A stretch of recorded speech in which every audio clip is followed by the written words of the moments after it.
Bonjour. Avoir des grands taux de participation sur vos consultations publiques, c'est facile avec la plateforme Cocorico. Je vous montre pourquoi les gens sont intéressés à participer. Ici, je vous montre un exemple d'une consultation sur le transport actif à Chelsea. Donc, on arrive sur la plateforme de consultation, on voit des propositions sur lesquelles on nous demande de voter. Il y a des images qui peuvent être jointes aux propositions. Et puis, en plus de donner notre opinion sur les différentes fiches, on peut aussi répondre à des questions de sondage. Donc, où travaillez-vous principalement? Des petits choix multiples. Donc, les sondages sont intégrés dans l'interface pour que ça soit vraiment interactif. Donc, je vous montre comment répondre à une carte de proposition. Carte interactive. La municipalité devrait ajouter à son site web une carte virtuelle des pistes cyclables. Donc là, j'ai déjà voté ici. Je peux modifier mon vote. Donc, je suis totalement d'accord.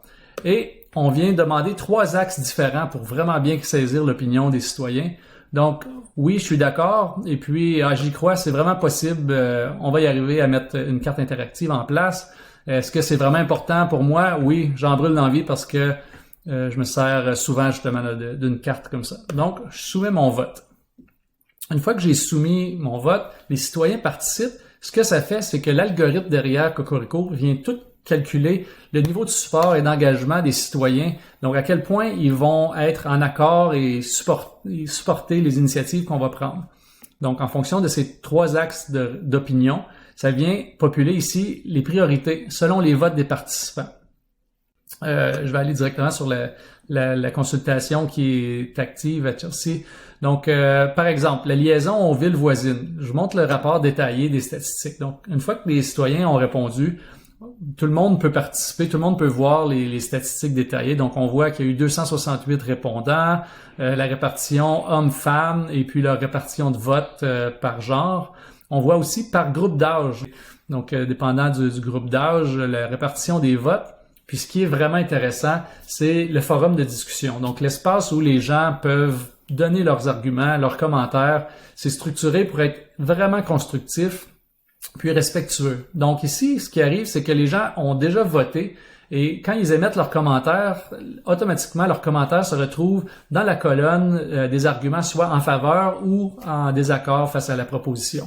Ce que ça fait, c'est que quand on arrive dans le rapport, automatiquement, on voit des arguments des deux côtés. Donc, on se fait pas une opinion formée sur la base des 5-6 premiers commentaires qu'on voit, comme habituellement dans les réseaux sociaux ou les forums de discussion. Parce qu'on a tout de suite les deux côtés de la médaille.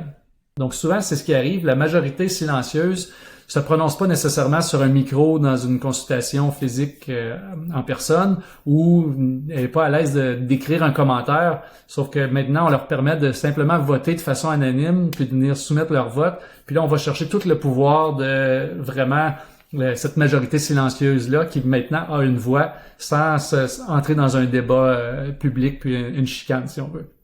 Donc, voici, ça fait le tour de la force de la plateforme, puis ça vous démontre bien pourquoi le module qui est tellement intuitif, tellement épuré, ça rend l'exercice super simple et facile pour les citoyens de participer. Puis, on va chercher vraiment de la profondeur dans l'opinion qu'on récolte et puis les commentaires qu'on récolte de nos citoyens. Merci beaucoup. À bientôt.